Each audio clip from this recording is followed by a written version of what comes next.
Hi folks, we're here today at the Lopez Museum and Library in Ortigas, and this is certainly one of the richest resources for research into Philippine history in the country. And today we're going to be talking with Felice Sta, who knows more about Philippine food and its history than anyone else. This is going to be one delicious conversation.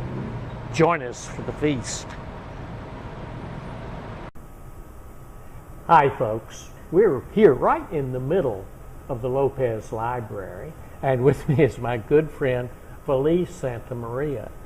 And Felice has the just most incredible story to tell that all began right here in this library. That's very true, Tom. Yeah. All the way back in the 1970s, around 1975. Wow. Yes. Wow. Okay, well, why did you find yourself here? What were you doing? I had just gotten married. Okay. And I didn't think the hours of an advertising career were appropriate for a conservative Philippine family. Okay. So I had to make a career shift. And I had no idea what to do. Mm-hmm. And by some good fortune, I ended up meeting a very established and popular Filipino writer named Hilda Cordero Fernando. Okay. And Hilda introduced me to Egi Apostol, who at the time was editor of the largest circulated women's magazine. Oh, wow. Mm-hmm. And they gave me a chance to write an article.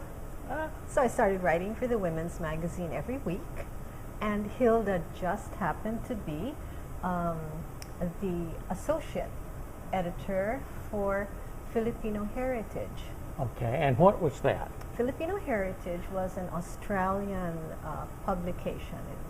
Paul Hamlin of Australia had asked the Philippines to do a 10-volume series, something like an encyclopedia about Philippine history, but to peg it to a 14-year-old English speaker, English reader. Okay. And so I was asked to write. And that's when I realized that Philippine history could be very interesting. Yes. So of course I had to come to the Lopez Library in order to find material. Yeah, this is the center. This is the center. Yeah. And they used to be in Pasay at the time. And I used to bicycle from Malate, where I was living, to Pasay. Wow. And in those days, all the books were like this. They were all on shelves, except the very rare books. So you could walk around and say, I want to see that one, I want to see that one.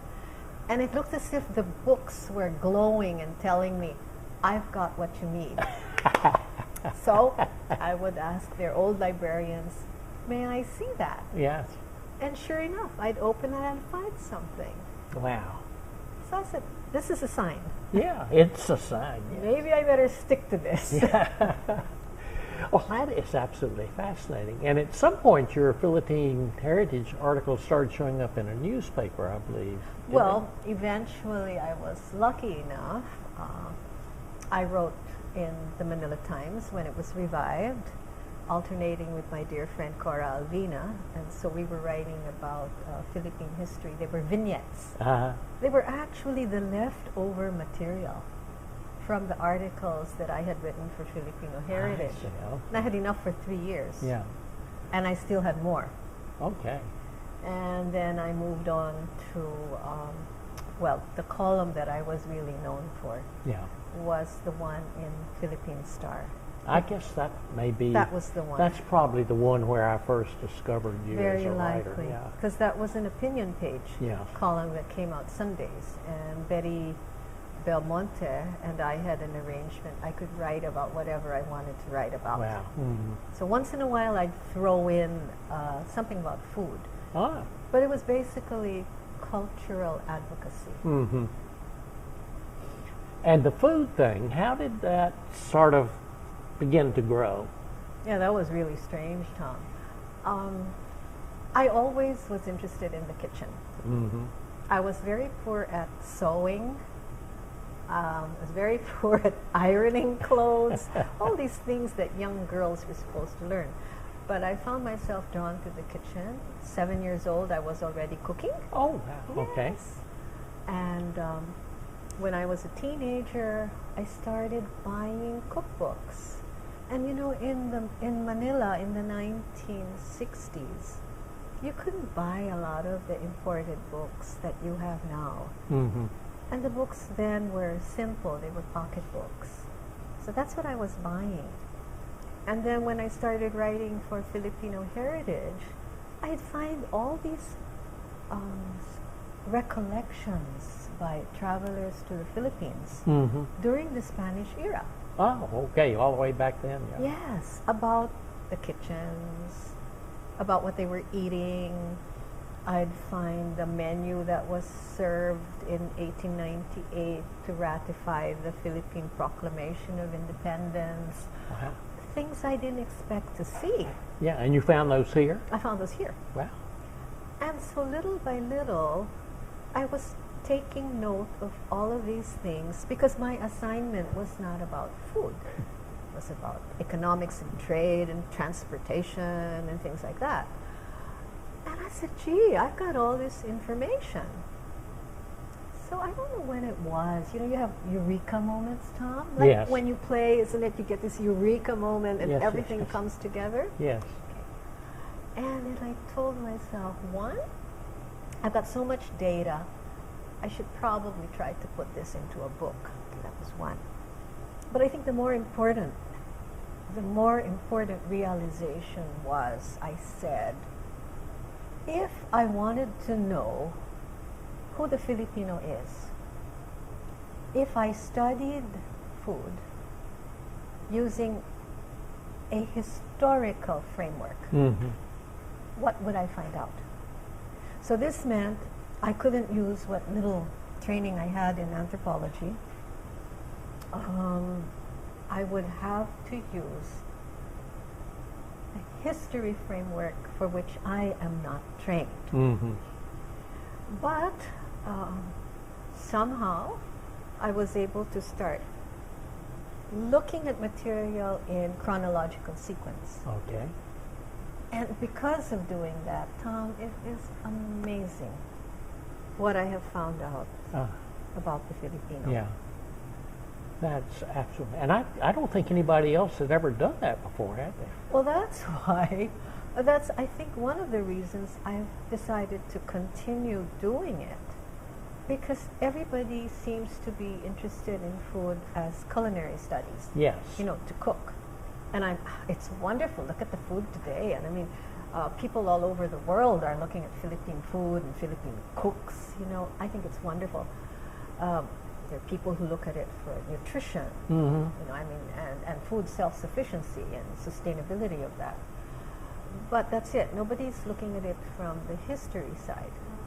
And the book that you so kindly wanted to put up there, I mean, that's already 11 years old. Wow. And the research of that is actually, this is 1970, maybe 1975, up to about 1986. So it's old research. Wow. It's the new material that I've come up with that I'm putting into a new book now. Oh, you've got another one underway then. Another one. Have to have another one. Tom, Never ending. we're getting too old now. We really, I think we owe it. Yeah. We owe it to everybody to Yeah. put together what we have and what we've found. Yeah. And I'll give you a little hint. Okay. Of what's coming up.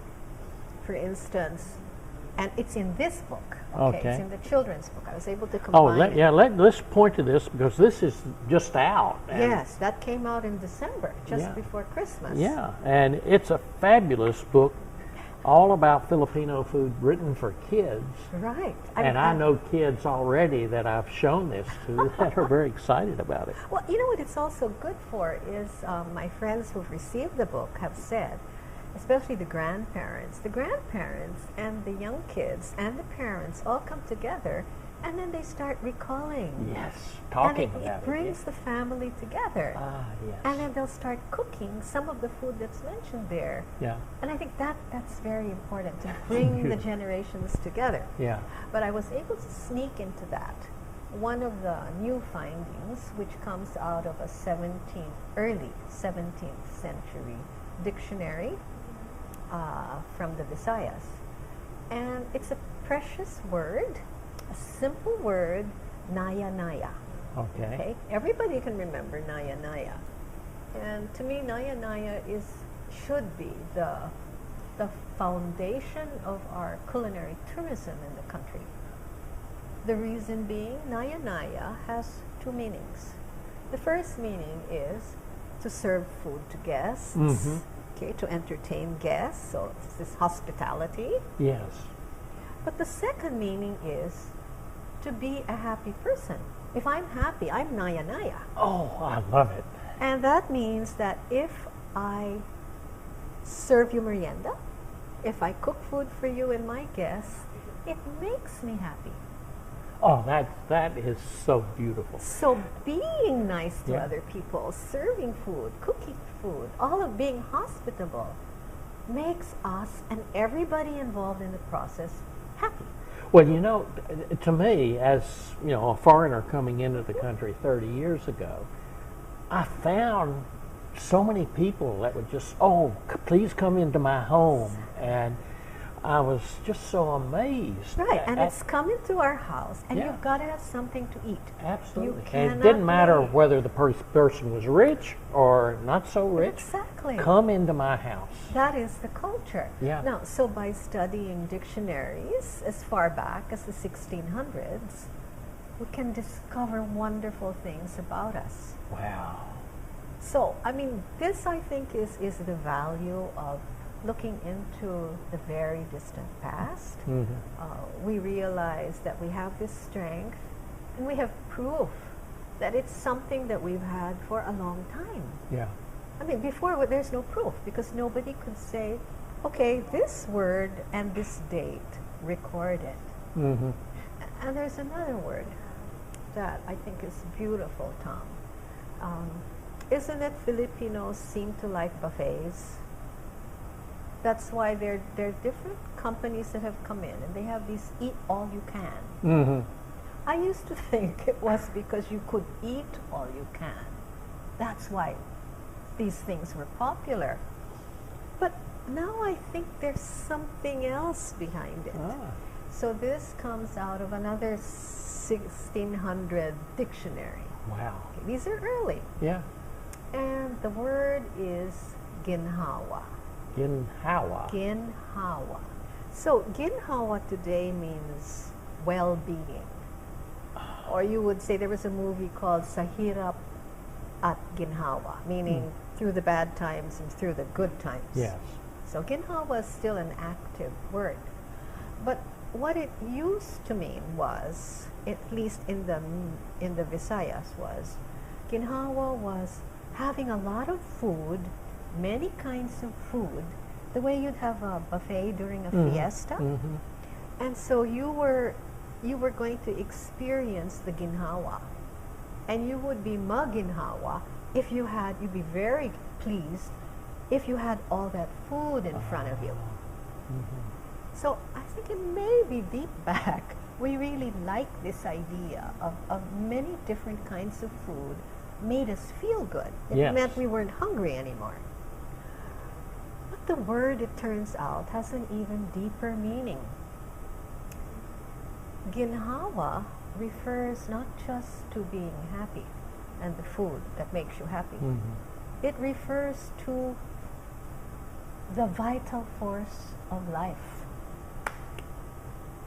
which meant that the priest, the missionary, could now talk about feeding the body, Mm-hmm. like during the fiesta food buffet, and feeding the soul. Wow. In one breath, he could use ginhawa, and he knew that it meant, I'm talking about feeding your soul. Oh my goodness. Is that amazing? That is absolutely amazing. And you get information like this from a book. So an old book. So if you were a marketing person and you were trying to figure out how can I make money for my restaurant, you might say, well, for the Filipino market, it has to be like a fiesta.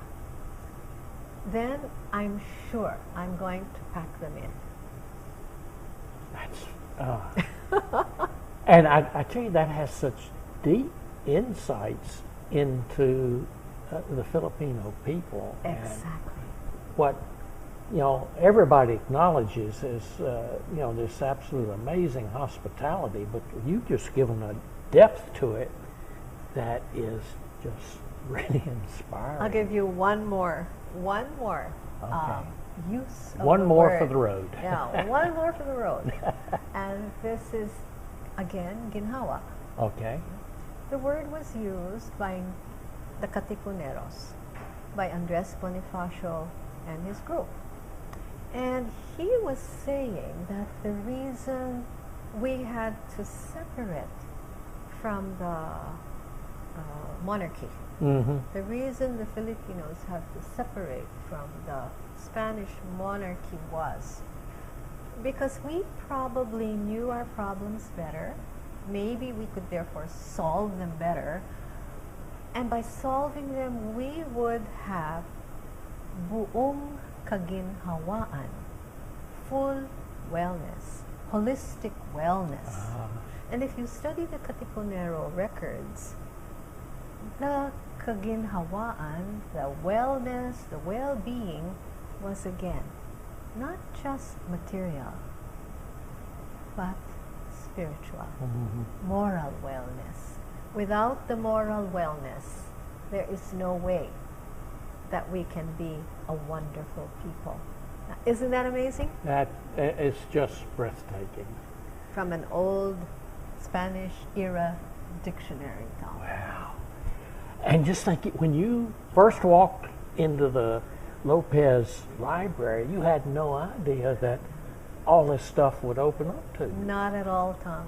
No idea. Writing was the farthest thing Yeah. from my mind. Wow. And history? No way. And now you are the food historian.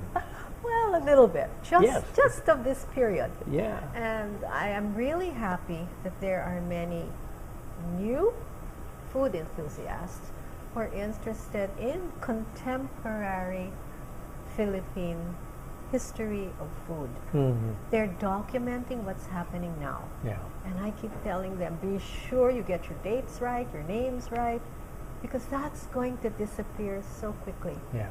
We'll never remember who was the first one to take the bones out of the milkfish. Yeah. Who was the first chef to use this kind of molecular cuisine, or who was the first chef to do this or that, or the first food scientist to do whatever. I mean, be sure you document. Yeah. Well, that's extraordinary. And I mean, wow, what an incredible story you have to tell. Oh, thank you for asking about it, And Tom. and it's gosh, I'm almost trembling with excitement of what you just shared with us, and just this little capsule of time. And I really want to thank you for joining us here. And folks that are watching this, you'll see just up over my head, you'll see a little circle with our logo on it. Click on that, and when you click, you will be subscribing to our channel.